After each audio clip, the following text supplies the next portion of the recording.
ሰውየው ከሚስቱ ሌላ አንዲት ሴት ወደደና እፍ ክንፍ አለ። ልጁንና ሚስቱን እየተወ ከዚህኛይቱ ጋር ማምሸት ብሎም ማደር ጀመረ። በመጨረሻም አንድ ቀን ወደ ሚስቱ መጣና ድንገተኛ የሆነ ጥያቄ አቀረበ። እኔና አንቺ እንድንፋታ ፈልጋለሁ። ለምን ብለሽ ምክንያቱን አትጠይቂኝ። መፋታት ብቻ ፈልጋለሁ። ደግሞም ሌላ ቀን አይደለም ነገ እንዲሆን እፈልጋለሁ አላት። ሚስቱ በሁለት ነገሮች ተጨነቀች። በአንድ በኩል ምንም ነገር አትጠይቂ ብሏታል። በሁለተኛ ነገር ልጇ ወደ ዩኒቨርሲቲ የመግቢያ ፈተና ልትቀመጥ ጥቂት ቀናት ቀርቷታል። ባልፈልገውም ባለስማማበትም ካልክ የግድ እቀበለዋለሁ። ነገር ግን በእኛ ምክንያት ልጃችን መጎዳት የለባትምና የአንድ ወር ጊዜ ያህል እንታገስ አለችው። እርሱም አሰበና ጥሩ፣ አንድ ወር መታገስ አያቅተኝም። ነገር ግን በዚህ አንድ ወር ውስጥ ሽማግሌ መላክ፣ ምክንያቱም መጠየቅ የለም። ስለ ፍቺው ማናችንም ምንም ነገር ማንሳት የለብንም። በዚህ ቃል ግቢ አላት። እርሷም እስማማለሁ፣ ግን አንተም የምነግርህን ለመፈጸም ከተስማማህ ነው።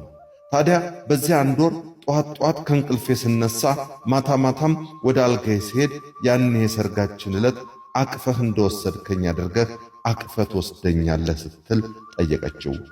ነገሩ ያልጠበቀውና ያልተለመደ አይነት ቢሆንበትም ቀላልና ሊያደርገው የሚችል ስለሆነ እሺ ብሎ ቃል ገባላት። አንድ ወር ተጀመረ። ጧት ከእንቅልፏ ስትነሳ አቅፎ ቅፍ አድርጎ ወደ በረንዳ ካደረሳት በኋላ ወደ ሥራው ይሄዳል። ማታ ማታም እንዲሁ አቅፎ ወደ አልጋው ይወስዳታል። ስለ ፍቹ አይነጋገሩም። እየዋለ እያደር ሲሄድ የሰውነቷ ጠረን፣ የምትለብሳቸው ልብሶቿ፣ የዓይኖቿና የፀጉሯ ሁኔታ፣ የገላዋ ልስላሴና የአካሏ ቅርጽ እየሳቡት መጡ። በየቀኑ እያቀፈ ሲያመጣትና ሲያስገባት ሰውነቷ እየቀለለው ለእርሱም እርሷን አቅፎ መሸከሙ አንዳች እንግዳ የሆነ የደስታ ስሜት እየፈጠረለት መጣ። ከራሱም ጋር ሙግት ጀመረ። ለምንድን ነው እንፋታ ያልኳት? አሁን የሚስማማኝን ስሜት ያህል ስሜት ከአዲሷ ወዳጄ ጋር ለምን አይሰማኝም? ለምንስ ነበር ይህንን ነገር እንዳደርገው ቃል ያስገባችኝ?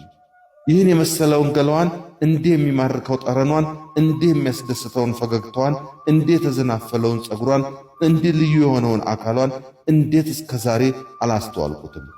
እርሷ ናት ከእኔ ጋር የነበረችው ወይስ እኔም ከእርሷ ጋር ነበርኩ? የወሩ መጨረሻ እንደደረሰ መሆኑን ሲያውቅ ከእርሷ መለየቱ ጨነቀው። እንዲያውም ይህ ሁኔታ የፈጠረበትን እንግዳ ስሜት እየወደደው መጣ። ነግቶና መሽቶ እርሷን አቅፏት እስከሚወስዳት በጉጉት መጠበቅ ጀመረ። በሌላም በኩል ደግሞ በዚህ ድርጊቷ በውስጡ ያሳደረችበትን ስሜት እያሰበ ያደንቃትም ጀመር። ብልህነቷን፣ አስተዋይነቷንና በቀላል ድርጊት ቀልቡን ልትገዛው መቻሏን ሲያስበው ምን አይነት አስገራሚ ሴት ናት ይላል። ወሩ ሊያልቅ 2 ቀን ሲቀረው የመፋታቱን ሐሳብ በውስጡ መረመረው። ነገር ግን አላገኘውም። በዚህ ሁኔታ መፋታቱ ደግሞ ለሕይወቱ የማይፈታ እንቆቅልሽ እንደሚሆንበት እያሰበ ተጨነቀ። በሌላ በኩል ደግሞ በዚህ አንድ ወር ውስጥ ፍችን በተመለከተ ላለመነጋገር ቃል ተግባብተዋልና እንዴት አድርጎ ይናገር? ዛሬም በደስታ ስሜት አቅፎ ካልጋዋ እንደወሰዳት ሁሉ ማታ ወደ አልጓ መለሳት።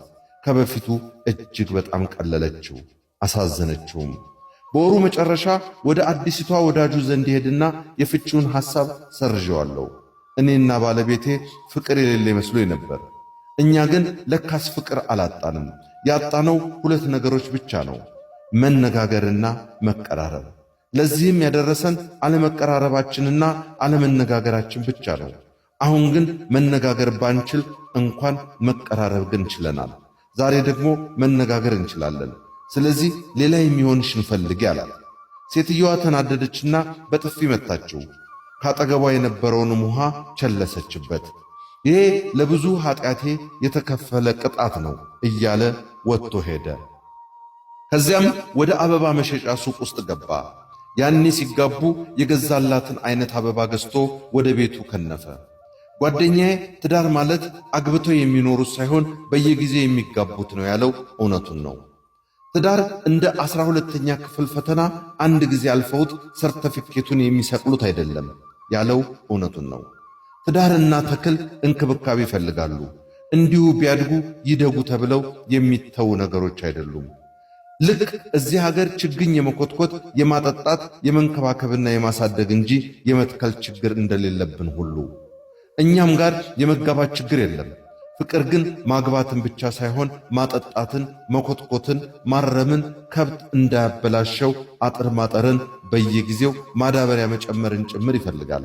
በእርግጥ በድሉ የሚበቅል ዛፍ እንዳለ ሁሉ በድሉ የሚኖር ትዳርም ይኖር ይሆናል። ይህ ግን ሕይወትን ለራስ ጥረት ሳይሆን ለአጋጣሚዎች ብቻ አሳልፎ መስጠት ነው ያለው እውነቱን ነው። እኔ አልሰማሁትም እንጂ እርሱስ ተናግሮ ነበር። መኪናውን አቆመና ወደ ግቢው ውስጥ ገባ። በረንዳ ላይ ጠብቆ የነበረችው ባለቤቱ የለችም። በሩንም አንኳኳ። የሚከፍት ግን አልነበረም። ደግሞ ሲያንኳኳ ገርበብ ብሎ የተዘጋው በር በራሱ ጊዜ ተከፈተ። ባለቤቱ ግን በዚች በወሩ 30ኛ ቀን ሳሎንም የለችም። እየተገረመም ግራ እየተጋባም ወደ መኝታ ቤቱ ዘለቀ። አልጋው ላይ ፈገግ እንዳለች ጋደም ብላለች። አበባውን እንደያዘ ጠጋ አለና በእጁ ጉንጯን ነካው። ቀዝቅዟል። የመጨረሻው ቀን ነው። ይህችን ቀን ማየት አልፈለገም። ለልጄ ስል እስከ ዛሬ ታግሻለሁ በቃኝ የሚል ጽሑፍ ራስጌዋ ላይ ያገኘ። እርሷ ፍቹን አትፈልገውም። ስለዚህ ሳትፋታ ሞተች። በእርሱ ውስጥ የነበረውን የሐሳብ ለውጥ አላወቀችም።